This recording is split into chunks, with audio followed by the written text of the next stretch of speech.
Radio Open FM 97.9, votre radio. Radio Open FM présente Coachez-vous, votre rendez-vous conseil en développement personnel. Laurence Moreau, coach afro-mental, vous accueille pour 1 heure de conseil et apprendre à oser pour que tout devienne possible.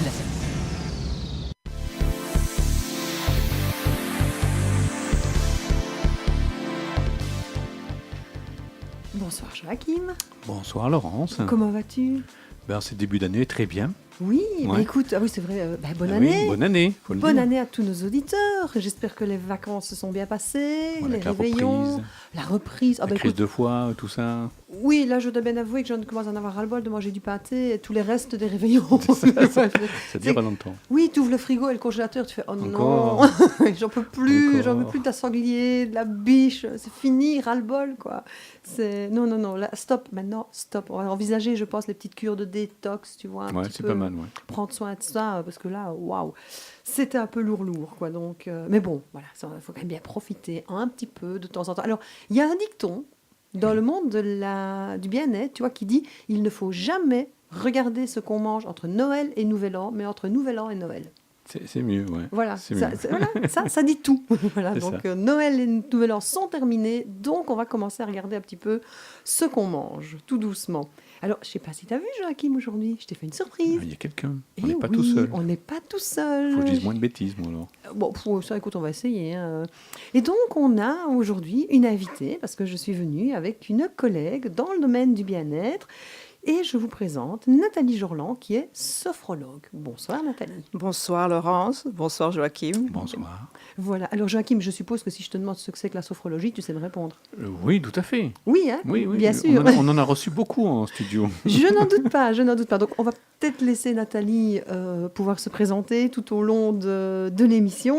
Je poserai quelques petites questions. Donc, je vais vous présenter ce que c'est que la sophrologie, comment ça fonctionne, dans quel cadre ça peut être utilisé, le parallélisme avec le coaching. Et je vais vous parler du thème d'aujourd'hui. Alors, Joachim, je vais te poser une petite question, Nathalie également. Lors des réveillons, est-ce que ça vous est arrivé de vous retrouver à table avec quelqu'un que vous ne supportez pas? Vous savez, quand on fait les grandes réunions de famille, là, les trucs où on retrouve plein de gens, un peu comme dans les mariages et Ouais. autres, mais vraiment le truc où tu as à côté de toi la personne, tu te dis « Oh non, pas lui ou pas elle ». Cette année, on a fait des petits réveillons, donc c'est vrai que ça n'est pas arrivé. Non? Mais antérieurement. Antérieurement, oui. Nathalie, ça... Ah, ça arrive, parfois on s'en rend compte quand on prend une grande respiration et qu'on fait... C'est ça, que quand on regarde, on se dit « Alors j'ai deux options, ou je tu lui en regardes la colle table, une il n'y a plus qu'une place. Et quand tu regardes la place, il n'y a plus qu'une place. Ah ben c'est là où Eh on ne voulait pas aller. oui, et super, et tu te dis, bon, allez, vite, à Xanax, s'il vous plaît, je ne sais pas comment je vais sortir vivante de cette soirée. Eh bien, en fait, on va un petit peu voir, aujourd'hui, pourquoi ça matche avec certaines personnes, pourquoi pas avec d'autres, et surtout, qu'est-ce qu'on fait quand ça ne matche pas? Parce qu'il y a des fois où on n'a pas le choix. Donc, on va voir un petit peu tout cela aujourd'hui. Donc, le thème d'aujourd'hui, c'est l'acceptation de l'autre et de ses différences. Waouh! Tout un programme. Alors, j'aurais pu aborder ça avec des sujets évidemment bien lourds, tels que les différences de culture, les différences de religion, les différences de couleurs, enfin, tu vois, les trucs bien plombants pour recommencer l'année.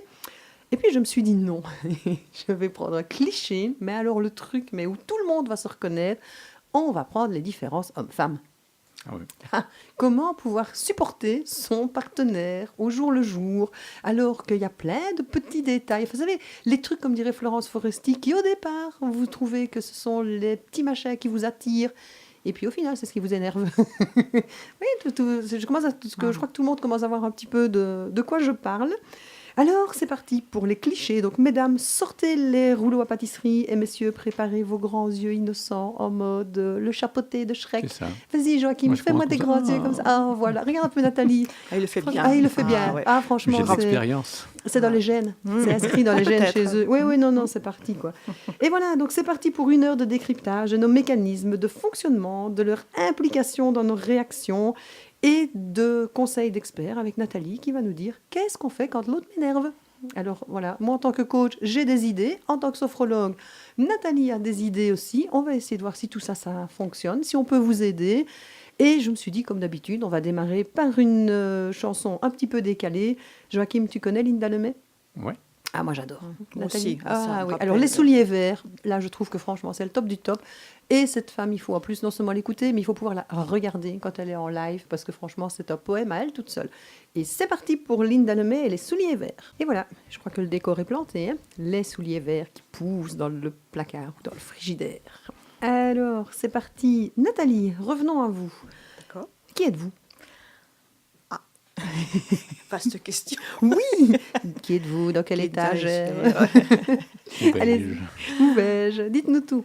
Alors, je suis originaire du centre et je me suis installée ici il y a une dizaine d'années. J'ai fait pas mal de métiers depuis mes 19 ans, toujours en rapport avec les personnes, les enfants, les adultes, dans l'accompagnement social, éducatif, pédagogique.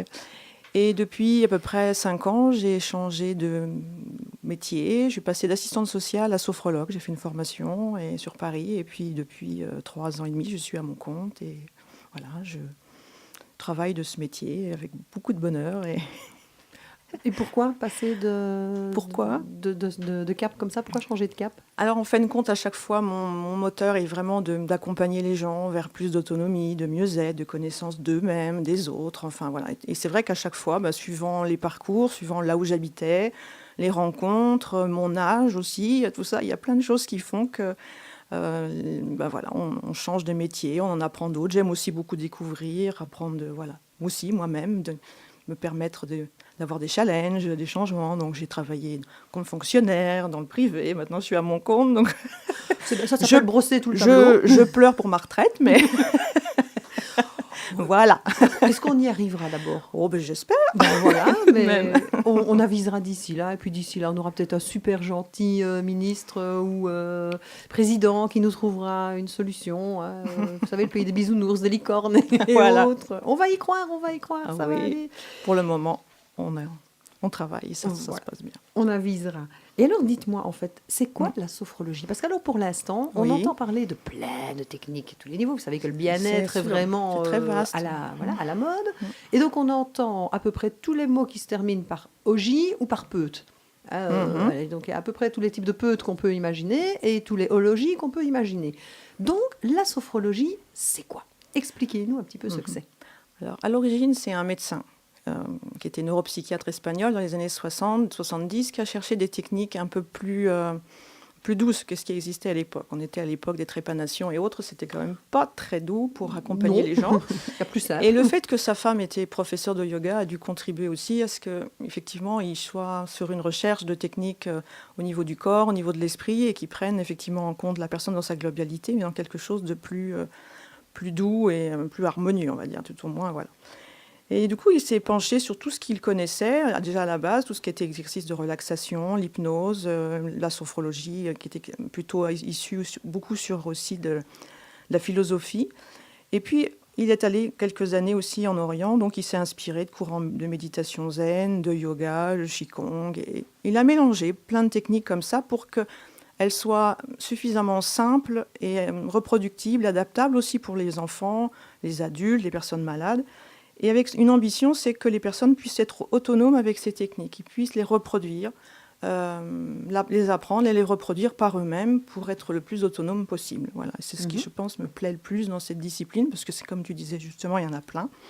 Et chacun va là où il est attiré. Il y a des différences, heureusement, entre chaque. Et c'est une question aussi d'affinité. Et celle-ci m'a beaucoup plu. Moi, je l'avais appris pour moi à 30 ans. Et c'est ce qui m'a beaucoup plu là-dedans, c'est qu'effectivement, on développe, je dirais, une certaine autonomie avec cette discipline-là. Voilà. Et en fait, à quoi ça sert? Hormis l'autonomie, évidemment. L'autonomie. Alors, effectivement, à la base, c'était pour permettre aux gens de se sentir plus relâchés, plus détendus. On passe par le corps. Il y a des exercices de relaxation au niveau du corps qui, effectivement, après aussi, vont pouvoir aider l'esprit à s'apaiser. Et une fois que cet état, je dirais, où on retrouve ses facultés au niveau du corps et de l'esprit, on est plus apaisé, on est plus à même de pouvoir observer justement comment on fonctionne. Et justement, tout à l'heure, avec le thème, c'est qu'est-ce qui se passe quand on se sent indisposé par quelqu'un qui est à côté de nous, et qu'est-ce que réellement, qu'est-ce qui passe dans notre tête, qu'est-ce qu'on ressent physiquement, est-ce que c'est fondé ou pas, est-ce qu'il y a une raison ou pas, est-ce que je peux faire quelque chose avec ça ou pas. Voilà, et donc c'est vraiment une manière de pouvoir avancer sur ce genre de réflexion sur soi-même, comment on se connaît, comment mieux se connaître et comment mieux vivre avec les autres. Alors après, c'est pas la seule technique qui y permette, mais ça permet à ça aussi. D'accord. Et quelles sont les personnes en fait qui viennent en consultation en sophrologie en règle générale? Alors en règle générale, sont beaucoup des gens qui sont stressés, des gens qui souffrent aussi de troubles psychosomatiques, comme on dit, c'est-à-dire des troubles physiques. Mhm. Personnellement, c'est vrai que j'ai beaucoup de médecins qui m'orientent des personnes qui sont dans ce registre-là, qui ont des crises d'angoisse, des douleurs chroniques. Et une fois que tout ce qui est organique est levé, effectivement, souvent, il reste à traiter la gestion des émotions, la gestion de son corps, comment retrouver un peu plus d'apaisement au niveau de soi, quoi. Voilà. Donc ça prend un peu de temps, ça nécessite de pouvoir échanger, de pouvoir apprendre, s'entraîner à apprendre à mieux respirer, à évacuer des tensions, à réfléchir sur soi. Et donc c'est des personnes qui sont OK pour prendre du temps pour eux, et qui justement ont ce côté un peu prise en main, enfin côté autonome, quoi, qui acceptent de se dire oui, je vais faire quelque chose pour moi, qui n'attendent pas tout de l'extérieur, tout au moins qui sont d'accord pour tester quelque chose qu'ils vont pouvoir faire par eux-mêmes, quoi. Il faut qu'ils aient, je dirais, un peu confiance en eux au départ, même si c'est beaucoup quelque chose qu'on travaille après, mais il faut quand même qu'au départ ils aient cette envie, et tout au moins voilà, c'était quelque part une petite partie dans leur tête qui dit oui, ça peut changer, oui, je peux y arriver. Alors parfois, effectivement, ça passe par la confiance qu'ils ont dans leur médecin qui, s'ils les orientent, se disent alors, c'est peut-être qu'il y a quelque chose à faire et que ça peut être pour moi. Oui, là, on est dans la validation du processus par le corps médical, évidemment. Tout à fait, oui. Et en fait, ça se passe comment, une séance? Alors, il y a une partie d'écoute, toujours, plus longue au début et un peu plus rapide après, au fur et à mesure. Une écoute sur ce que la personne vit concrètement, aussi bien dans sa situation, mais surtout concrètement dans son corps, comment elle le ressent, comment elle le vit, les émotions, les répercussions sur elle.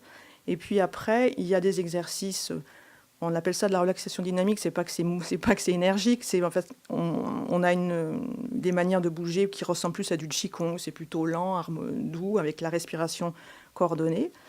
Donc ça va permettre effectivement soit d'évacuer des tensions, soit reprendre de la confiance en soi, soit développer du calme, et de mieux ressentir aussi au fur et à mesure les sensations qu'on peut avoir dans le corps. Et puis après, on va finir par une autre séance on appelle ça sophronisation, là ça ressemble beaucoup à de l'hypnose, où les personnes vont être beaucoup, beaucoup plus détendues, relâchées, vont pouvoir activer leur imaginaire et puis pouvoir travailler sur leurs objectifs. Ça va dépendre aussi de ce que la personne elle a envie de voir à s'améliorer dans son quotidien. Et puis on refinit par un peu d'un échange, un dialogue sur ce qui leur aura bien convenu dans la séance, comment ils se sentent, comment ils vont pouvoir mettre en place dans leur quotidien d'ici la séance suivante, les exercices, quels sont les meilleurs moments pour eux. Enfin voilà, concrètement aussi, parce qu'on est beaucoup dans le concret, qu'est-ce qu'ils vont pouvoir faire pour eux entre chaque séance, qu'est-ce qu'ils vont modifier, essayer, enfin voilà. D'accord, donc on est quand même dans une technique qui est active également. C'est très actif. Très actif. Ok. Ben voilà, Joachim. Maintenant, tu sais ce que c'est que la sophrologie. J'écoute. Ah oui, je t'ai vu, t'étais, mais... Scotché, c'est ça, quoi. Excuse-moi de te réveiller. Je pense que tu l'avais déjà mis un petit peu en hypnose, là, tu vois. J'étais déjà apaisé par la voix. Voilà, il était déjà apaisé. En plus, je trouve que Nathalie, elle a une voix qui passe. Très bien. Voilà, quoi. Merci. Ah oui. Ma première radio, je suis un peu... voilà. Oui, c'est vrai. En plus, c'est une grande première. Donc, exactement. Mais voilà, comme quoi, c'est sympa. Ça se passe bien. Et tout compte fait, c'est moins effrayant que ce qu'on peut imaginer. Donc voilà, on en sait un peu plus sur Nathalie et sur la pratique. Alors moi, maintenant, je vais poser une question concrète. Voilà. Comment est-ce que Nathalie, on va se tutoyer, ce sera peut-être plus facile, ça t'embête pas. Oui. Alors Nathalie, comment est-ce que tu peux m'aider à accepter le fait que mon mari, par exemple, soit différent de moi et qu'il ne fasse pas les choses comme moi, j'ai décidé qu'il fallait les faire? Alors pourquoi il ne peut pas voir que la poubelle, elle est vide et qu'il faut la vider? Pourquoi c'est moi qui dois le faire? Et toutes ces questions-là, on va les aborder par après. Alors là, je vois Joachim avec son petit sourire en train de dire, moi je sens qu'il est temps que je parte, je vais les laisser se débrouiller avec la technique. Je vais faire un petit tour. Et donc voilà, et c'est tellement difficile d'accepter la différence de mécanisme de l'autre. Et je trouve qu'il y a une chanson, alors c'est pour les plus âgés d'entre nous, Hervé Christiani, qui disait « Il est libre, Max », parce qu'en fait, il fait ce qu'il veut, comme il veut, quand il veut. Et donc, eh bien oui, eh bien non, à certains moments, on ne peut pas le faire. Donc, je vais vous laisser écouter « Il est libre, Max », pour vous mettre dans l'ambiance, mais on vous remettra après dans le droit chemin quand même, messieurs. D'accord ? Allez. Et donc voilà, revenons au cas concret dont je parlais tout à l'heure, Nathalie, les relations hommes-femmes, les relations frères-sœurs, les relations... Pourquoi est-ce que moi je vois les choses, que je pense que ma manière à moi de fonctionner est la meilleure bien évidemment, et que pas de bol, celui avec qui je suis, il ne le voit pas de la même façon. Donc qu'est-ce qu'on fait dans ces cas-là? D'abord, pourquoi? Pourquoi est-ce que l'autre ne voit pas les choses de la même façon que nous? Personnellement, j'ai pas de réponse sur le sujet. Non. Pourquoi les gens ne voient pas tous les choses de la même manière, à part une réponse un peu philo du style c'est un peu sans doute pour que ça soit plus agréable d'avoir de la diversité. C'est tout qu'on n'est pas tous placés au même endroit, c'est ce qu'on disait nous. Voilà, On n'est pas ça, tous c'est comme le placés 6 au et le même 9. endroit. Voilà, mais déjà, c'est très bien, Joachim. mais On pas voit que tous- tu suis les cours de coaching quand Bah, même. tu vois. Hein. Tout à fait. Donc, autre angle, autre vision des choses, tout à fait. Donc, ça veut dire que déjà, le fait de voir les choses d'une autre manière et de ne pas être positionné au même endroit, déjà. Et alors, en coaching, en fait, on se base surtout sur le fait de la personnalité. Et de dire que chacun est différent, déjà parce que on est différent par essence. Hein. On n'a pas le même vécu. Voilà, on n'a pas le également, même qui influence. vécu. On n'a pas le même type de personnalité. Donc ça, j'en parlerai un jour. Il y aura une émission rien que là-dessus. Ça veut dire que chacun, en fait, pour un, l'ordre, c'est pas grave. Pour l'autre, le désordre, c'est quelque chose d'incommensurablement impossible à gérer. Moi, je suis quelqu'un d'hyper organisé. Si tu me mets une table rectangulaire et que les chaises ne sont pas bien alignées autour de la table et qu'il y en a une qui est décalée un petit peu, c'est fini. Mais c'est viscéral. Je ne supporte pas. Et je suis là en train de recadrer tous les machins. Mon mari va passer à côté, lui va regarder, il va se dire, bon, c'est pas Alors là, grave, quoi. tu viens de dire un truc qui m'interpelle et qui je trouve très intéressant. Tu dis justement, c'est viscéral. Mhm. C'est là-dessus que je pourrais rebondir en disant, ah oui, ça se porte où exactement, de quelle manière, et qu'est-ce que ça peut vouloir dire justement de ce qu'il y a derrière. Quelle est la C'est un recherche malaise. derrière. C'est vraiment un malaise, Un en malaise, fait. d'accord. Je ressens un malaise de quand quelque chose... En fait, je déteste tout ce qui n'est pas équilibré, tout ce qui n'est pas carré, je vais dire, et ça me procure vraiment une sensation de malaise. D'accord. Je suis toujours en train de aligner mes feuilles, là, tu vois. Alors, je ne suis pas du tout maniaque. Pas du tout. Non, du tout, voilà. Et donc, à l'inverse, quand tu ranges tes affaires, qu'est-ce que tu ressens à ce moment-là? Voilà, mais voilà, je me sens vraiment en équilibre, je me sens voilà. bien, Mhm. et je me sens vraiment en harmonie. Voilà, je veux dire, en harmonie avec moi. D'accord. Voilà. Et ça peut être les choses qu'effectivement qu'on peut plus facilement exprimer à l'autre en disant voilà, quand les choses sont rangées de cette manière, là je me sens bien, je me sens posée, parce que l'autre elle peut comprendre ça. Elle Mhm. peut comprendre la finalité que tu recherches en rangeant les affaires. Voilà. Ranger les Mhm. affaires, c'est une manière d'arriver à cet état d'être bien pour toi. Peut-être que lui, il y arrive d'une autre manière. Ah oui, je ne sais pas si vous avez déjà été... Parfois, on voit ça notamment chez les médecins, chez les notaires, ou quand vous arrivez, il y a une pile de papier sur le bureau, là, et qu'on a l'impression que ça va tomber à un moment donné. Et moi, je suis Bah, toujours... c'est un peu comme ça mon bureau. Ah d'accord, ok. Je ne viendrai pas dans ton bureau parce que moi je suis toujours en train, j'ai toujours envie de vouloir redresser la pile là en se disant mais c'est pas possible, ce truc va Si, si, se... ça tient. Si, Oui, ça oui, tient. oui, ça, je me doute. Par contre, moi, dans mon bureau, j'ai des piles aussi. Mais alors, tu vois, c'est les feuilles qui sont mises une dans un sens, l'autre dans l'autre, mais tout est bien aligné et au bout d'un moment, je refais mettre ça. Donc, non, je ne suis pas du tout psychorigide. Donc, passons. Bon, question suivante. Qu'est-ce qu'on fait? Alors maintenant, et Nathalie, tu nous as donné déjà une idée, c'est de pouvoir le verbaliser. Déjà, avant d'agresser l'autre, on va peut-être déjà essayer de le dire gentiment, et notamment de le verbaliser en jeu.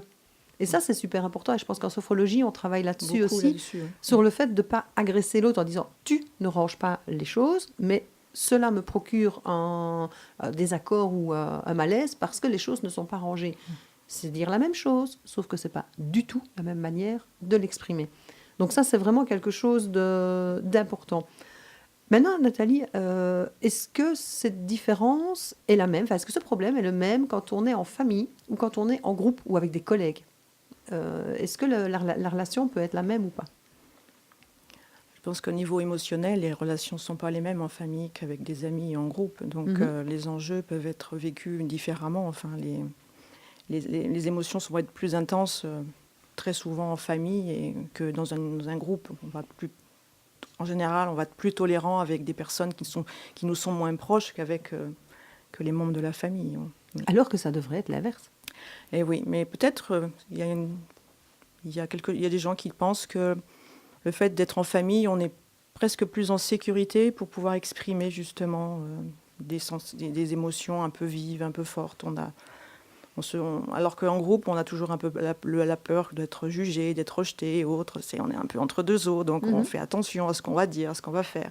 Alors qu'en famille, ça serait un peu logique de se sentir plus à même d'être soi-même et de pouvoir exploser quand on sent que ça va exploser. Alors, c'est pas que exploser est une bonne solution, mais quand on n'a pas appris à faire autrement, les émotions s'expriment comme on a appris à le faire, quoi, comme on a vu aussi les autres le faire. Tout à fait. Et là, on touche 2 points. Le côté, d'abord, on peut être plus vrai. Donc, quand on est en famille ou quand on est en tout cas en zone de sécurité. Et alors, oui, comme tu le disais si bien, comment on a vu les autres le faire? Parce que souvent, on reproduit les mêmes schémas que nos parents.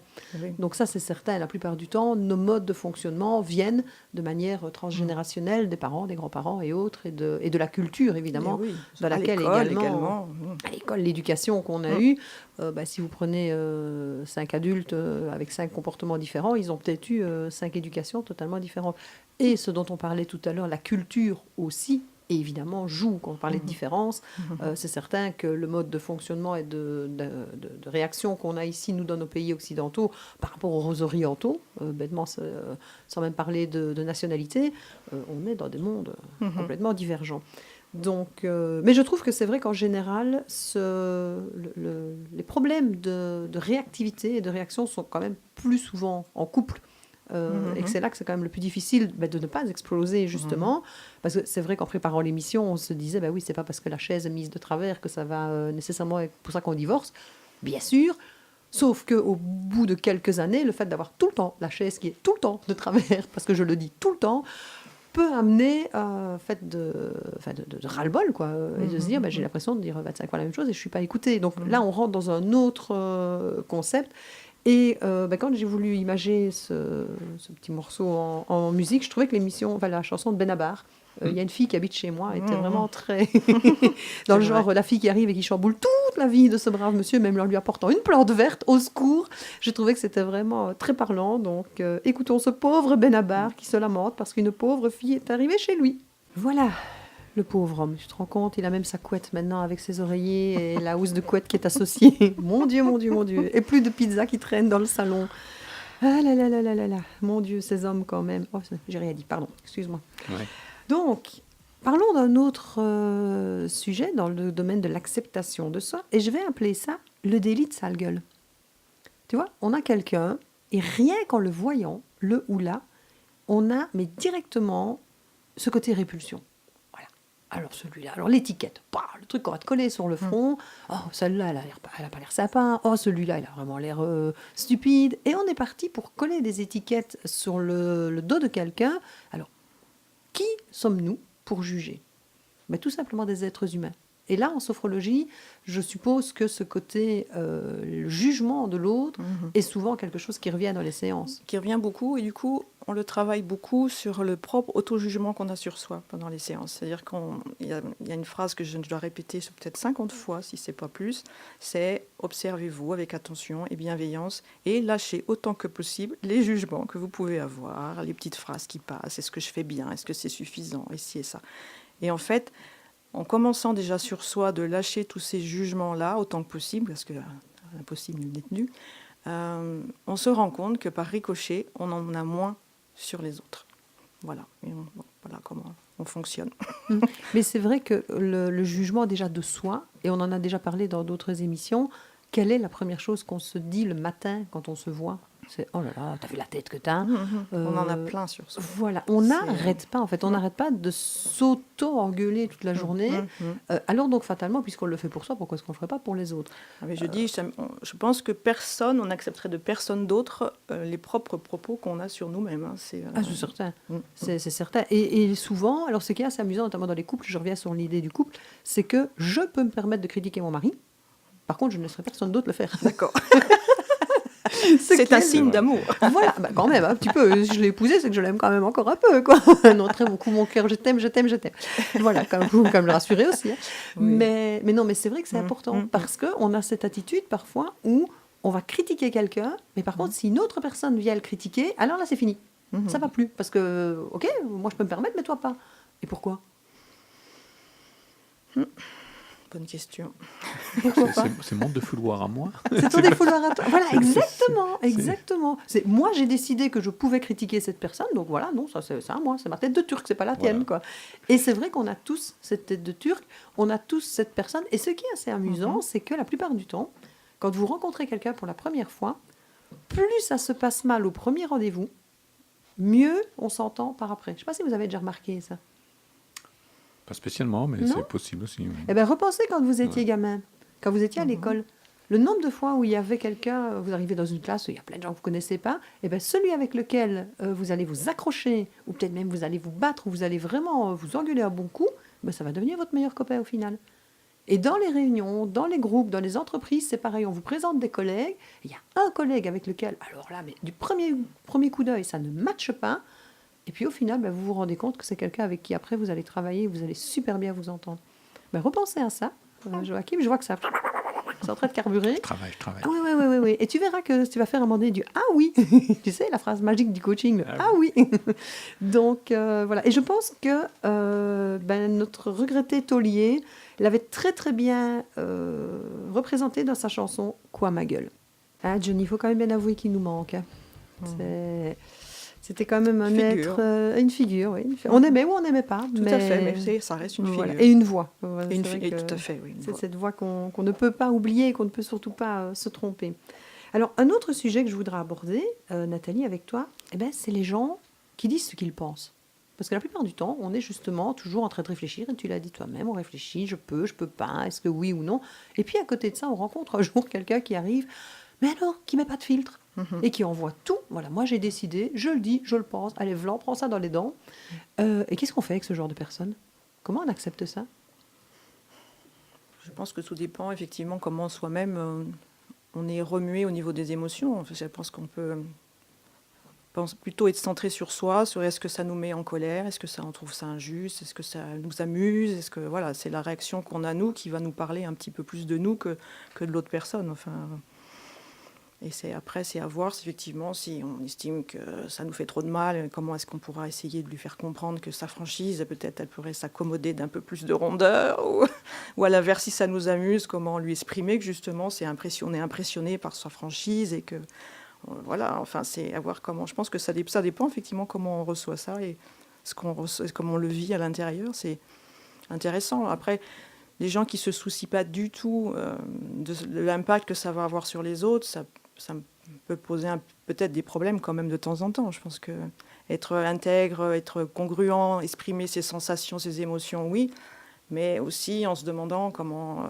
le faire pour que la personne en face, elle puisse le comprendre et qu'on puisse en échanger. Enfin voilà. Bon, après, dans ce cas de figure, si ça nous arrive, quand ça m'arrive comme ça, me brûle pour point, voilà, je me demande, moi, je me dis tiens, est-ce que ça me fait du mal, est-ce que je me sens bien avec ça, qu'est-ce que je lui renvoie, est-ce que je fais comme si de rien n'était, je ne sais, c'est un peu du cas par cas après, ce genre d'attitude là. Alors, c'est vrai qu'en coaching on parle aussi beaucoup de distinguer la personne de ses actes en fait, parce que ce qui fait que parfois ces personnes, on a l'impression qu'en fait elles disent ce qu'elles pensent, c'est parce qu'on le prend aussi parfois pour soi. Alors que la personne, elle est peut-être en train de donner simplement une généralité. Et là, c'est très important souvent de dissocier quand quelqu'un vous fait une remarque, et notamment au niveau de l'entreprise. On a parlé du couple, ici on va parler un peu de l'entreprise. Quand vous êtes face à votre patron et que votre patron a une remarque à vous faire, un sermon, je ne sais pas, on a toujours tendance à prendre ça pour nous. Alors qu'en fait, la personne, elle va dire « Oh, mais tu sais, ton travail, il n'est pas bien fait ». Alors qu'en fait, nous, on prend ça par « je suis pas bon ». Alors qu'en fait, non, c'est juste le travail qui est mal fait. C'est pas parce que le travail est mal fait à ce moment-là que moi, personnellement, en tant qu'être humain, on parlait d'intégrité tout à l'heure, mon intégrité est remise en cause.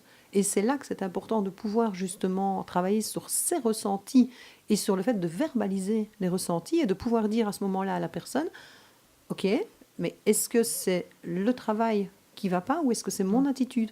Et de pouvoir verbaliser. Et alors, on est toujours en train de se dire, oui, mais qu'est-ce que je peux dire, qu'est-ce que je peux pas dire, jusqu'où est-ce que je peux aller, je parle à mon patron. Oui, ben ok, d'accord, c'est ton patron, c'est pas pour ça qu'il va te mordre parce que tu vas lui poser une question. Et c'est super important parce que si on ne le verbalise pas, On accumule, on accumule, on accumule, et c'est de là qu'arrive le pétage de plomb, le burn-out, et toutes ces maladies, je vais dire psychosomatiques, qui sont liées à tous ces non-dits. Et ça, je pense qu'en sophrologie, c'est aussi quelque chose qu'on met très souvent en avant, c'est de pouvoir exprimer, même si ce n'est pas exprimable, en fait. Il faut trouver des lieux d'expression, toujours. Après, parfois, effectivement, les gens ne sont pas suffisamment armés ou prêts pour pouvoir affronter la situation tout de suite. Ça, des fois, ça demande de la préparation, mais au moins qu'ils aient des lieux où ils peuvent effectivement exprimer et sans qu'il y ait effectivement ce fameux jugement sur leur attitude, sur leur façon de voir les choses, et qu'ils puissent sentir qu'il y a possibilité de le dire, comme tu dis, vider. Alors après, c'est un travail des fois de longue haleine pour arriver, oui, à savoir, comme tu disais très justement, dire à quelqu'un, demander des explications, faire de la vérification sur ce qu'on a compris, ce qu'on a bien compris. La reformulation. Reformuler. Mais c'est vrai que là, souvent, il y a un travail émotionnel hyper important à gérer avant, parce que je le fais, je bouge comme ça parce que j'imite les gens que je vois. C'est-à-dire que on sent que ça s'agite et tout ça.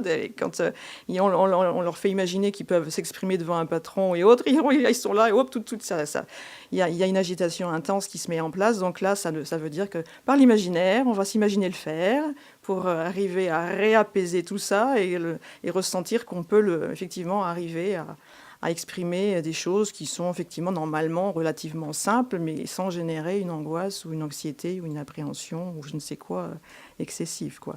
Et souvent, c'est ça aussi qui fait qu'on dit des choses qu'on n'aimerait pas dire, parce que c'est l'émotion qui nous empêche d'exprimer des choses calmement, sereinement. C'est l'anxiété, c'est la peur, et ça, des fois, ça aide pas justement à exprimer les choses bien, Oui, on dit autant toujours, qu'on voudrait. Il faut jamais dire les choses quand on est énervé, quand on est bourré.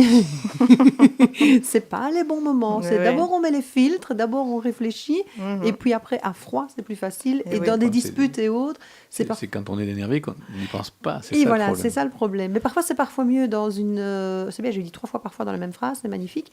On voit que c'est début de semaine et que je n'ai pas encore repris le roulement. C'est mieux de pouvoir se poser et dire à la personne, attends, tu permets, je mets mes filtres, je vais voir 2 minutes dans la pièce à côté, et puis je reviens et je te dis ce que j'ai à dire. Plutôt que justement de monter dans les tours. Et c'est pas une question de fuite à ce moment-là, parce que moi, c'est bien une chose que je supporte pas, c'est la fuite. C'est quand je suis en pleine discussion et que quelqu'un part dans la pièce à côté et je te poursuis jusqu'à ce que je te rattrape. Par contre, si la personne me dit, attends, tu permets, je m'isole 30 secondes et puis je reviens, je serai plus calme, ok. Là, par contre, respect, je préfère attendre un petit peu. Donc, c'est vrai que l'émotion et l'émotionnel, c'est vraiment quelque chose qui peut être un outil exceptionnel, mais par contre, qui peut être aussi un frein et un handicap pour certaines personnes. Et ça, en sophrologie, ça se travaille énormément, évidemment. Effectivement, il y a des tas d'exercices très courts qu'on invite les gens à faire régulièrement dans la journée, ou qui sentent qu'il y a une pression un peu trop importante, justement, pour faire retomber tout ça et puis retrouver toutes leurs capacités, je dirais, intellectuelles et autres, parce que souvent je dis que quand on est trop émotif, trop anxieux et autres, c'est 2 neurones à peu près qui se connectent, donc on ne peut plus faire grand-chose de vraiment structuré, donc voilà, on a besoin d'apaiser pour arriver à faire les choses derrière. Donc effectivement, oui, des respirations, des exercices de mouvement, alors je dirais ça c'est des exercices, j'appelle ça d'urgence, quoi, quand il y a vraiment besoin, qu'on sent que ça monte trop, et hop, à côté de tous les autres exercices qui sont plus de l'entraînement et des travaux, des exercices de fond, mais les exercices en urgence, oui, ils sont utiles aussi parfois. Parce qu'on ne sait jamais trop, tout à chacun, on peut avoir un accident, on peut avoir quelque chose, enfin, des tas de choses, même des fois des choses agréables aussi, qui nous mettent dans un état d'euphorie un peu intense, et donc tout à chacun, on a besoin de savoir comment un peu apaiser l'émotionnel, la respiration, rythme cardiaque et tout quoi. Alors, en termes de visualisation et en termes de petits exercices, eh bien, moi, il y a une chanson que j'adore, c'est la chanson de Florent Pagny, « Ma liberté de penser ». Alors, pour vous, mesdames, messieurs, je vous invite à faire en fait une petite visualisation de si demain vous aviez une baguette magique et vous pourriez dire tout ce que vous voulez à qui vous voulez, qu'est-ce que vous diriez ? Allez, on est parti, ma liberté de penser. Eh bien, voilà.